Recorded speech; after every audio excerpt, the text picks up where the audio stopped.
Hi, it's Tracy from Two Rocks Tarot with a walkthrough of Seasons of the Witch.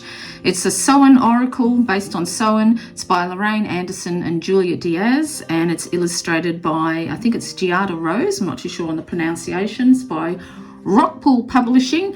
I've had this deck since December. I had Nina gave me this for Christmas, and I haven't really, well, because December I was diagnosed with the cancer, so I haven't really worked with it much, but I spent a day with it not too long ago, and it's actually quite a good little deck. So as you can see, it comes in the little tuck box here, and on the back the little blurb's got Samhain is one of the most potent and magical nights of the year for performing divination, ritual and spells. Now you can experience the magic and electric energies of this sacred night all year long with Season of the Witch. Samhain Oracle. This beautifully designed and illustrated book and 44 card deck will connect you to the spirit realm to bring healing, understanding, protection and guidance.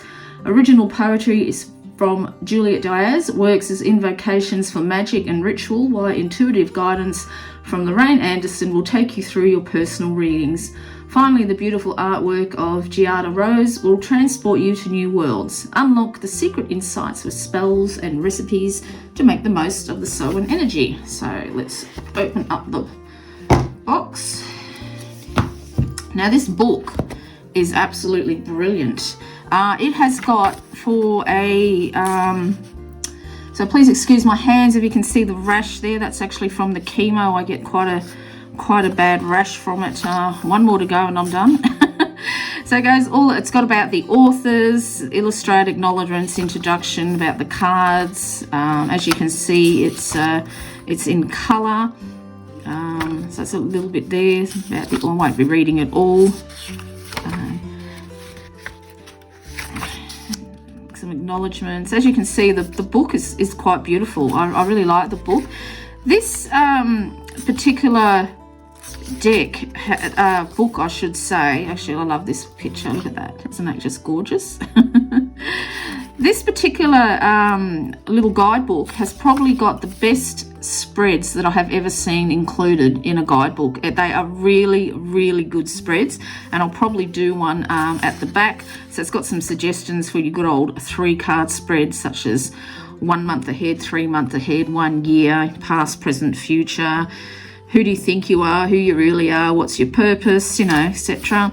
It's got interview your deck spread, graveyard spread, the spiritual council spread, reclaiming my power, the rotten apple spread, transformation spread, weekly outlook spread, the witch's tools spread, the moon phase spread, shadows spread, the healers spread, coming of winter spread, and the Athame spread. So as you can see, it has got a lot of spreads and they're awesome.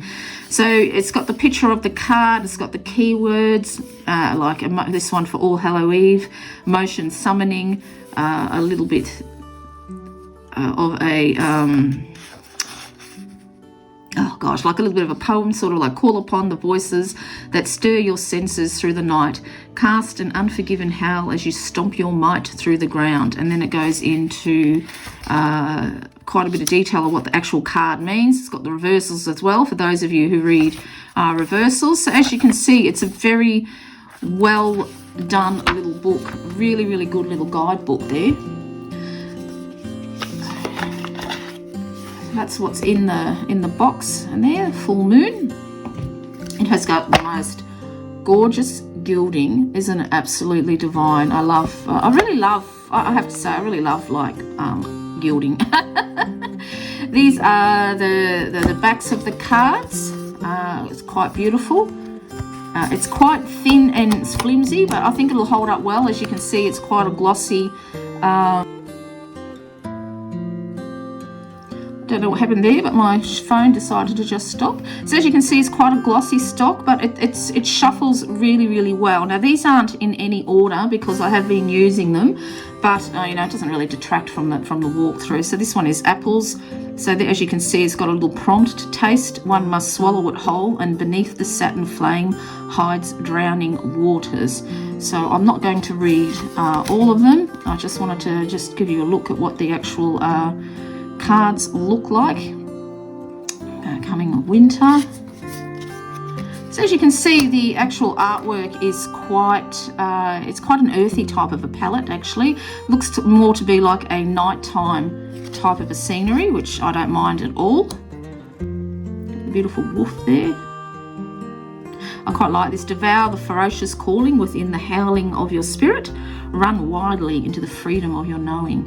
So they got quite nice little prompts on the bottom. I find that this is something that you can read quite intuitively as well.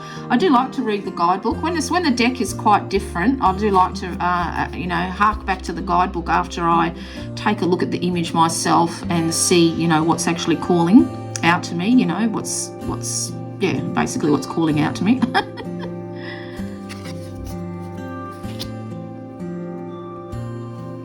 Kind of reminds me of Wednesday from the Addams Family.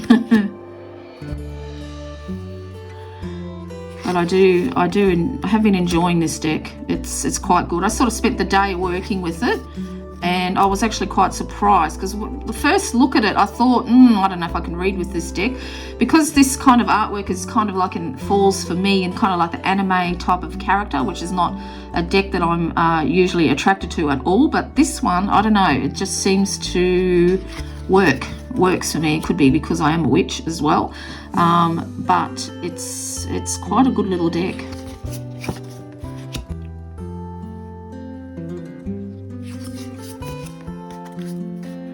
Silence. I love silence. There is a sweet embrace in the nothingness stillness brings, a presence of self fully embodied. Reflection, protection.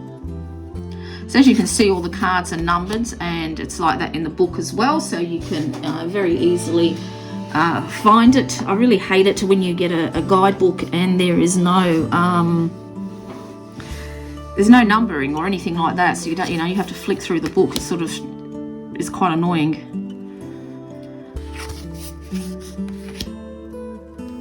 So all the cards are quite relevant to the witchcraft path, I would say.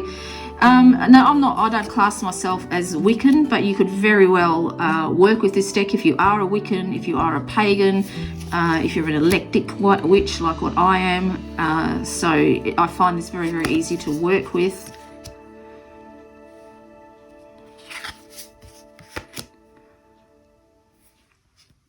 Quite like the colour palette. I like that one, Spider. What a wild web we weave, dear child, a delicious mystery untamed. So I've been meaning to do a walkthrough for a long time, but I've just, I've got another, how many decks? I think I've got another one coming, but yeah, I just have to listen to my body and rest. Rest when I need to. I don't feel too bad today, so I'll do another one. Black cat.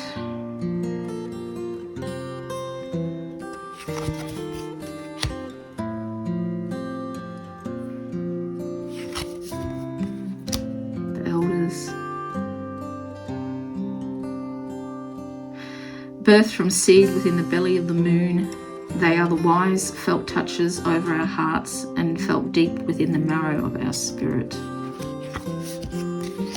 Ritual.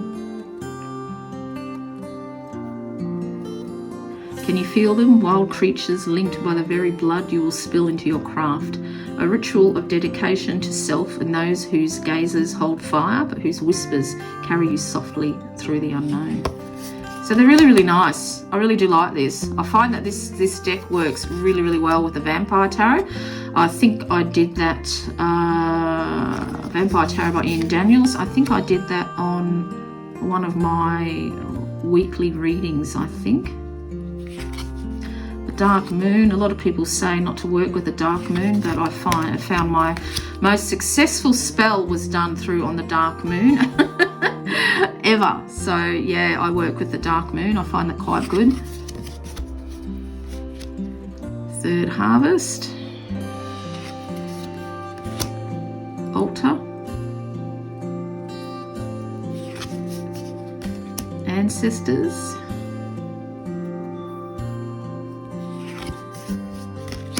Divination. course, that would have to be our favourite, wouldn't it? Take a breath, take it twice. Insightful reflections are guided by light. Cauldron. Seduction. Journey. Mischief. The veil. Oh God. And the last one is the owl there. So that's it. It's absolutely beautiful deck. So why don't we try one of these spreads, hey? Let's have a look which one. I think what I might do is let's have a look. Don't know if I should do I never do deck interview spreads because usually when I get a new deck I just pull a card. But for that, I know a lot of you do like it, so let's do the deck interview spread. So I might have to put something heavy on that to keep that so I can read it. Oh gosh, I'll just put that one up there. So this is a 7-card spread. Hopefully I'll keep them all in here. So as you can see, they shuffle absolutely beautiful. They just glide through, very, very silky, very, very nice. Now, of course, I don't riffle shuffle, so I don't know how they go. I'm just a slow hand over hand, even more slower now because my blooming fingers are all numb. But anyway, so the first position is, what personality does this deck have? So what personality does this deck have? There we go. Reflection. So be wary of things you believe to see with eyes wide shut, for they are mirrors of the mad and truths only spoken with a bleeding tongue. It's interesting. So this is the personality of this deck. So for me, it's a deck that causes you, or makes you reflect on the actual reading. So it's not one that you take lightly. You don't just shuffle, lay it out and forget about it. Once you lay it out, you probably should ponder on it, reflect on it for a while, for a few days, take a photo of it, journal about it, just so you get an idea of what the meanings are like. Let's have a look. So it says number 32. So you can actually get an idea about what the book is actually like.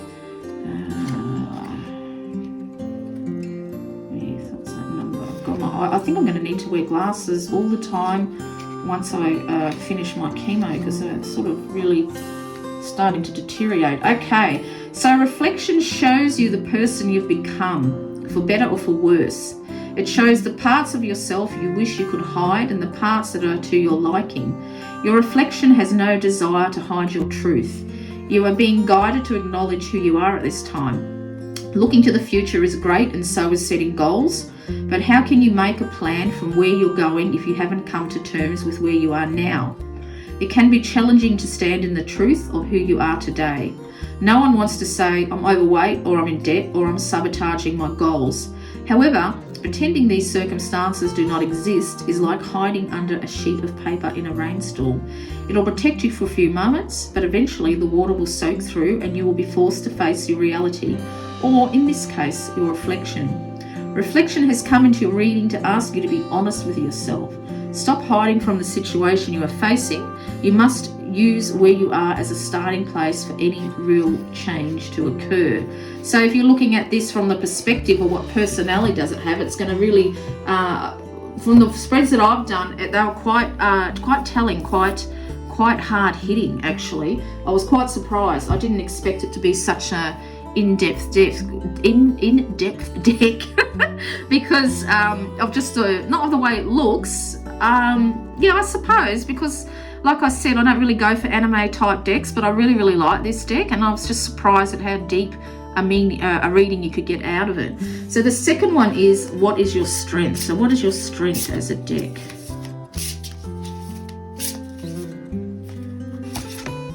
Protection. Well, that's interesting, isn't it? Protection. I won't read all of them. I'm just going to pull the cards just so you can see. So this is my house, stained by the very blood flowing through its walls, covered in a veil of delicious prayers, yet deadly to those who lift it's hidden. Very interesting. So what is your strength? Is it looks like it'll protect me in some way. So interesting. Protection.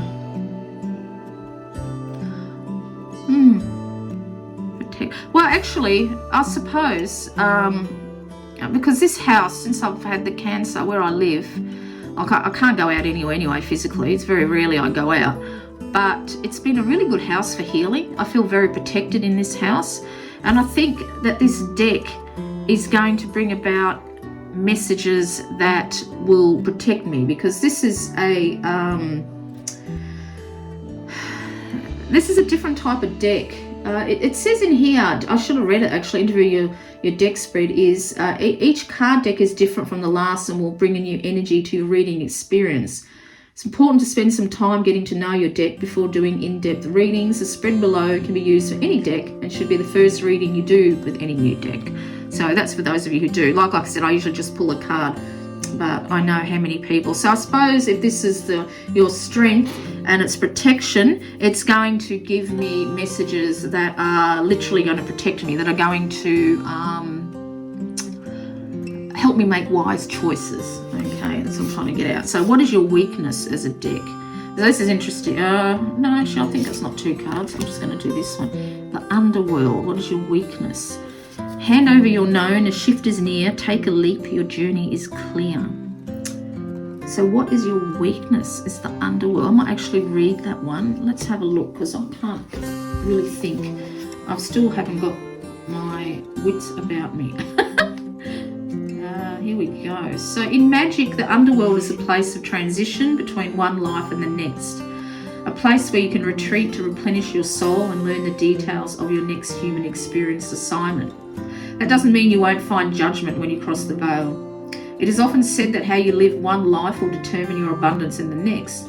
Those who go through life of loving, kind hearts will find prosperity and great love in the next. Those who are cruel and will find themselves in a life of hardship and trauma as a way to atone for their unkindness. So the message for this card is about transitions. It's about moving out of the old and into a new way of living. We've been clearing out baggage for a long time because it takes a long time to clean out ways of doing and thinking that make up our very ways of life. But it's time to step through the threshold into something new and different. This can be scary because it means something new has had to die so you can prepare your new life, so that your new life, may begin. You are more than prepared to handle this new path, or wouldn't have been given to you. Embrace the change, loved one. So this is its weakness. Interesting, as a weakness. Maybe it's hesitant in telling you what changes you need. Yeah, I don't really know how to take that as a weakness, the Underworld. Perhaps it doesn't connect. You all know I like to do spirit messages, so perhaps this deck is telling me it doesn't want to do that. It doesn't want to connect. Yeah, I think that's what I'm going to take. That's its weakness, that it does not want to be used in those type of readings. It doesn't connect well to the Underworld. It doesn't connect well to the spirit. So that's how I'll take it. Well, that's interesting. So card number 4 is how will you help me grow? So how will you help me grow? Oh, couldn't get a better card. Divination. How's that? Take a breath, take it twice. Insightful reflections are guided by light. Well, that's really good, isn't it? How will you help me grow? So it looks like that I will see things with this deck that perhaps I don't usually see with my other decks, which actually has proven to be true. It's it's actually can be quite hard hitting, which has surprised me a great deal. So that's awesome. Now, card number 5. When should I call on you for guidance? When should I call on you for guidance? Oops, then we dropped the whole lot. When should I call for you for guidance?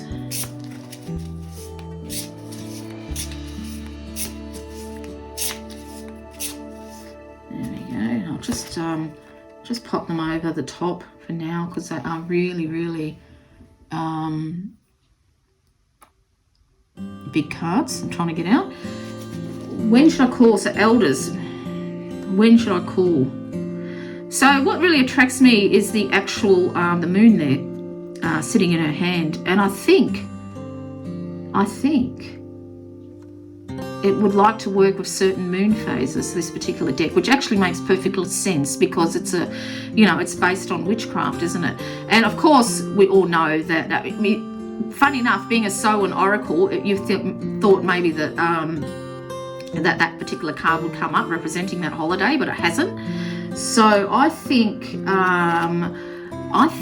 working with the moon phase, but also because it's an eldest card, I've been getting quite a bit of this now about working with my ancestors, which I've never ever felt called to do, but it looks like that some ancestor work is in line for me. So that'll be something interesting. I'll just, yeah, but like I said, because I'm still sick, still working through things, I'll have to wait until I'm better before I can do any really in-depth work. So number 6 is, what is the best way to work with you? So what is the best way to work with you? Oh, that one popped right up. Oh, black cat. I hope you can see that in there all right. Black cat. There's a curious journey into the depths of the unknown, hidden so deep that only the brave will gracefully return with light in their eyes and shadow leading home. I might read that one. Let's have a look what number 7 says, hey? Because like I said, I haven't worked a lot with it because I just haven't been well. The last thing you feel. And I have to admit, when you are sick, when you have got something like cancer, sometimes you don't want to look at the cards, okay?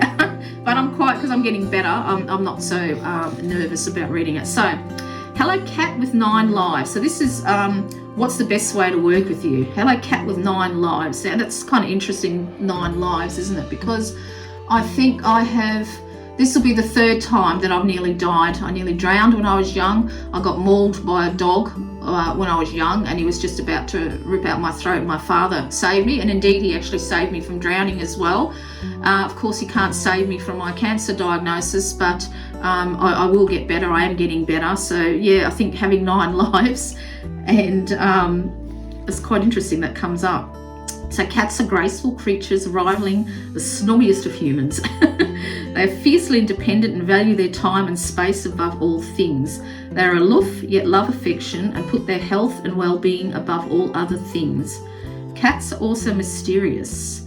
They are the symbol of empowerment and setting boundaries, 2 qualities every witch needs to be successful in her craft. No wonder cats are a favourite among witches' familiars. And of course I had my beautiful black cat for 22 years. And her spirit still comes and sees me. Still. When the black cat comes purring into your reading, you are being asked to find your independence. Grab some me time so that you can find your footing again. And that's very, very true, because when you go through something like this, with like cancer, and you question a lot in your life, you question a lot, and that is very, very true. And because I have been through no choice spending a lot of time on my own, which, you know, I've always been a hermit, but when you are forced to spend a lot of time on your own because you physically can't do anything, it's a different type of thinking, let me tell you. It is easy to get lost in the chaos when you have a lot going on. Taking a step back to see the bigger picture is the best way to get some fresh ideas about where to go next, how to solve a problem, or how to get out of a funk. Remember, me time doesn't have to be dramatic. Having a 20-minute coffee break at your local coffee shop can be just as rewarding as an all-day staycation. When it comes to me time, choose quality over quantity, always. Black Cat asks you to learn the power of saying no. We all have to set boundaries and rules. We cannot expect others to know what is okay or not okay without some guidance. Nor can we expect others to know when we have too much on our plates. It is okay to say no.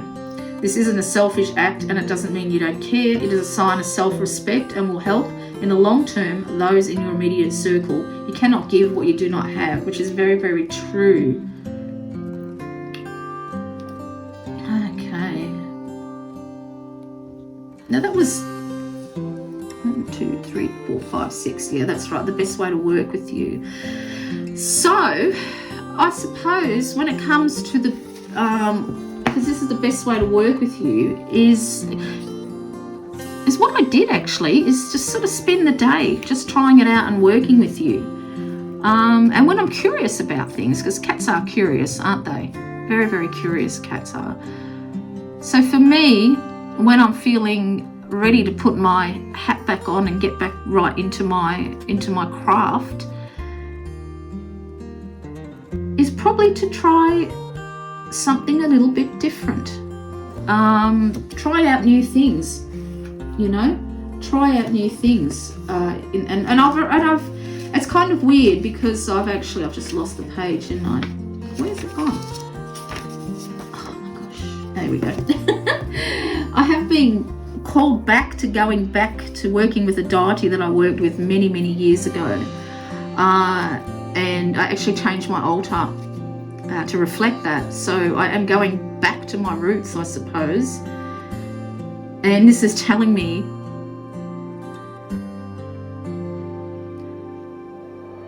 the best way to work with this deck is perhaps when I make decisions, when I'm more well, to ask some questions of this deck and see what comes up with it. So when I'm curious about something, use this deck, if that makes sense.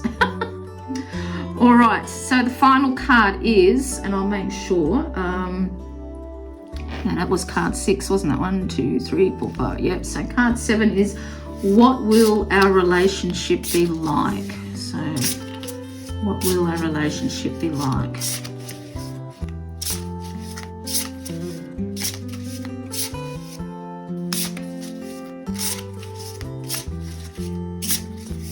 There we go, I've popped right up. And the final card is Broom. What dreams may come from what you seek, make room, make way, a clearing need be. Well, that makes sense, doesn't it?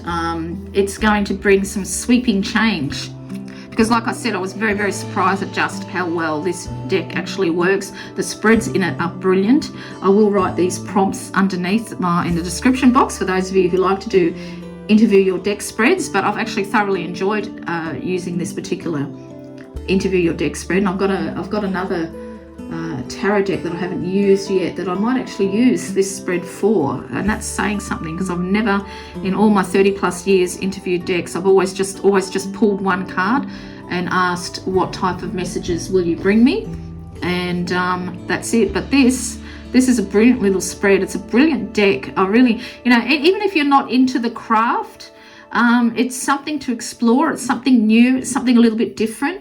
And I do believe that they are going to do some more decks based on the other seasons. I'm pretty sure she said that in the cards. No, that's about the cards.